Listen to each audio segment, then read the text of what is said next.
Ukraine रूस के बीच भीषण जंग जारी। रूसी हमले में यूक्रेन के कई शहर लहूलुहान। जेलेंस्की ने मांगी सहयोगी देशों से मदद। क्या बीच बचाव करेगा सुपर पावर? यूक्रेन और रूस के बीच भीषण जंग जारी है। रूसी हमलों से यूक्रेन के कई शहर खंडहर में तब्दील हो चुके हैं। तो मारियोपोल बुरी तरह लहूलुहान हो गया है। मगर पुतिन रुकने को तैयार नहीं है और जेलेंस्की झुकने को तैयार नहीं है।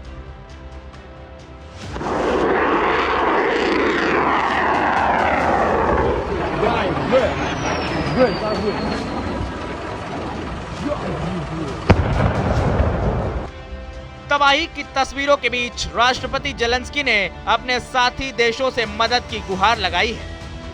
उन्होंने दोस्त देशों के नेताओं से जितनी जल्दी हो सके हथियार उपलब्ध कराने या शांति की दिशा में रूस को आगे की बातचीत के लिए मजबूर करने के लिए हस्तक्षेप करने पर जोर दिया है। Наших всіх хлопців в Маріуполі, те, що вони зараз роблять, остаточно може поставити крапку на будь-яких форматах перемоги. रूसी सैनिकों ने हमले की शुरुआती दिनों से ही मारियोपोल में नाकाबंदी बनाए रखी है।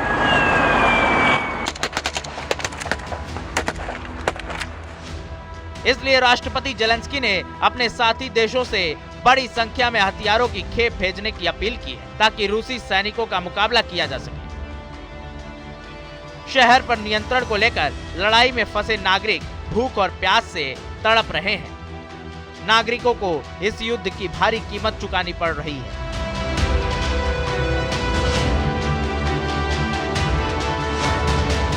Криза, невистачення їжі, води, немає медикаментів. Тим не менш, хлопці героїчно захищаються, ми їм вдячні за це.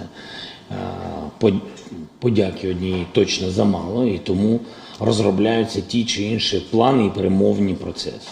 Скажу чесно, довіри до російських перемовників щодо Маріуполя, чесно, немає. रूसी सैनिकों के कीव छोड़ने के करीब 10 दिन बाद ही यूक्रेन की राजधानी एक बार फिर हमलों से दहल गई।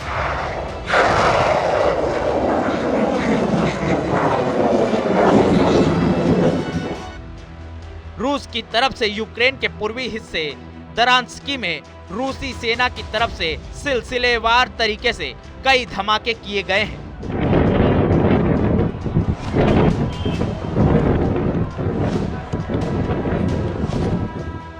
राजधानी कीव समेत कम से कम 8 शहरों पर रूसी सैनिकों ने हवाई हमले किए। यूक्रेन की सरकार का दावा है कि इन हमलों की वजह से कई निर्दोष नागरिकों की जान गई है।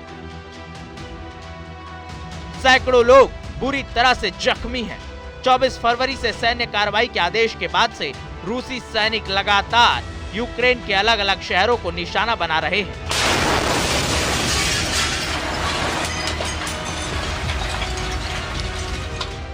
बर्बाद होते यूक्रेन को बचाने के लिए जेलेंस्की एक बार फिर बातचीत की टेबल पर आने को तैयार दिख रहे हैं। Наших всіх хлопців в Маріуполі, те, що вони зараз роблять, остаточно може поставити крапку на будь-яких форматах перемоги. यूक्रेन के कई शहर लहूलुहान। पुतिन की सनक ने यूक्रेन को बुरी तरह जख्मी कर दिया है। राजधानी कीव समेत यूक्रेन के मारियोपोल, दोनेत्स्क, लुहांस्क जैसे शहर भारी बमबारी से कराह रहे हैं। मारियोपोल तो पूरी तरह से तहस नहस हो गया है। इस शहर पर कब्जा करने के लिए पुतिन ने पूरी ताकत झोंक दी है।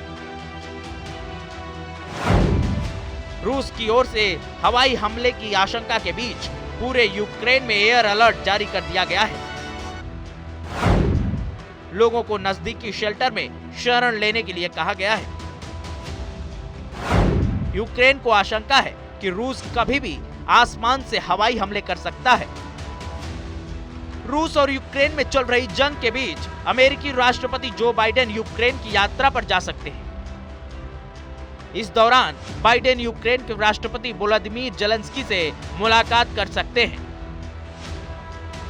इससे पहले रूस यूक्रेन जंग के दौरान जो बाइडेन पोलैंड गए थे। पोलैंड में उनकी मुलाकात यूक्रेन के विदेश मंत्री से हुई थी। रूस के खिलाफ लड़ाई में अमेरिका और नाटो देश यूक्रेन की मदद कर रहे हैं। अमेरिका, ब्रिटेन और अन्य देशों ने यूक्रेन को एंटी टैंक और एंटी एयरक्राफ्ट मिसाइलें दी हैं। अब यूक्रेन की यात्रा कर बाइडेन रूस को साफ संदेश देना चाहते हैं कि वो इस जंग में पूरी तरह से यूक्रेन के साथ खड़े हैं। रूस यूक्रेन के बीच छिड़ी जंग को करीब 2 महीने होने जा रहे हैं। दोनों सेनाओं की ओर से भारी गोलीबारी अभी भी जारी है। कीव से सैनिकों को वापस लेने के बाद रूस अब ज्यादा आक्रामक नजर आ रहा है, जिससे युद्ध के खत्म होने के आसार फिलहाल दूर दूर तक नहीं नजर आ रहे हैं।